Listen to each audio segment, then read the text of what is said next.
crois que j'ai des sourcils un peu vénères comme ça. Cette énorme mâchoire carrée qui fait mon succès. Hop, voilà. Là, je pourrais être joyeuse avec cette expression.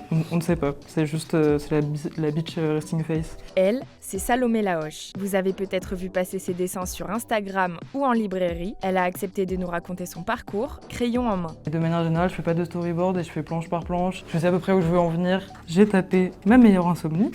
J'ai dormi 2 heures cette nuit. Ce matin, j'ai mis 4 heures pour venir à Paris. Et après avoir tourné cette vidéo, je vais aller voir mon éditrice. Je vais avouer que j'ai fait 8 planches en 6 mois, donc elle va me démonter. À 21 ans, elle imagine un de ses premiers personnages, Ernestine, une jeune fille rousse, loin des conventions sociales et du politiquement correct. Ernestine, je l'ai dessinée avec un rotring. Elle a un petit carré comme ça qui rebique un peu. Alors ça, c'est un truc de quand j'étais petite et que j'avais un carré. J'avais toujours l'impression que mes cheveux ils faisaient comme ça au bout et ça, je trouvais ça hyper moche et je savais pas comment me débarrasser de ce truc et ça vient de là, cette coiffure. Comme c'est une enfant, elle a le nez un peu plus haut puisqu'il est plus court.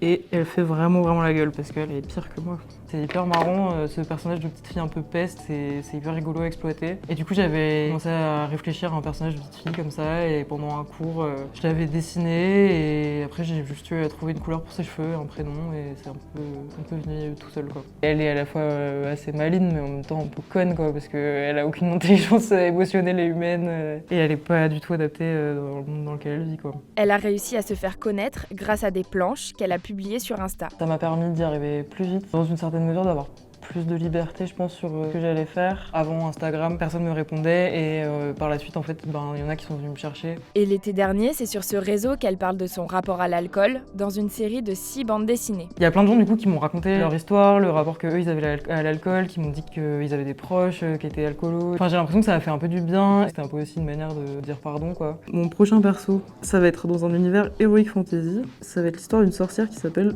Ancoli. Parce que c'est un personnage que j'ai créé quand j'avais 21 ans, je pense. Et à l'époque, du coup, je l'avais fait avoir 27 ans pour que vraiment on n'ait pas le même âge et qu'on soit pas la même personne. Et maintenant, j'ai genre presque 27 ans et une frange comme elle. Du coup, c'est une sorcière. Dans ce monde-là, les sorcières, elles ont... le temps passe pour elles 13 fois plus lentement que les humains. Donc elle a 27 ans, mais en réalité, elle est née quasiment au Moyen-Âge, quoi. Et du coup, elle s'ennuie beaucoup. Et c'est également une très mauvaise personne, car on ne change pas une recette qui marche. Et du coup, la première partie du livre, ça va être un peu une présentation de l'univers dans lequel elle vit, avec des vampires, des monstres,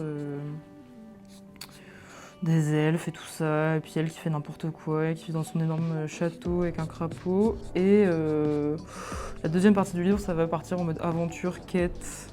En fait, cette BD-là, à la base, je l'avais faite pour un concours qui s'appelle le prix Raymond Leblanc. Et j'avais fait 5 planches. Et il y avait eu une éditrice qui avait remarqué le truc et qui avait trouvé ça pas mal, mais en fait, c'était pas fait au dernier moment. Et du coup, c'était resté un peu dans un carton comme ça pendant hyper longtemps. Et du coup, là, il y a mon éditrice actuelle, enfin une de mes éditrices actuelles qui m'a demandé si j'avais des projets. Et il y avait ça, et elle a trouvé ça bien. En vrai, là, l'idée aussi, quand même pas mal avec ce projet, c'est... Oh là, j'ai fait un coup beaucoup trop fin. C'est de mêler un univers, du coup, heroic fantasy avec les codes, en fait, de la pop culture. Et du coup, ça se fait quand même pas mal dans des séries maintenant un peu pour ados, genre la série des Winx, ou le film de Jarmusch, là, Only Lovers Left Alive. Mais bref, de mêler comme ça des références un peu de la culture rock, des trucs comme ça, et de faire des blagues sur les elfes. C'est un projet qui est assez ambitieux, niveau dessin et pagination, parce que ça va faire 200 pages. Et que surtout, personne ne voulait me l'éditer. Et voilà. Et quand j'étais encore étudiante, oui, les gens ils répondaient juste pas à mes mails, quoi. Normal.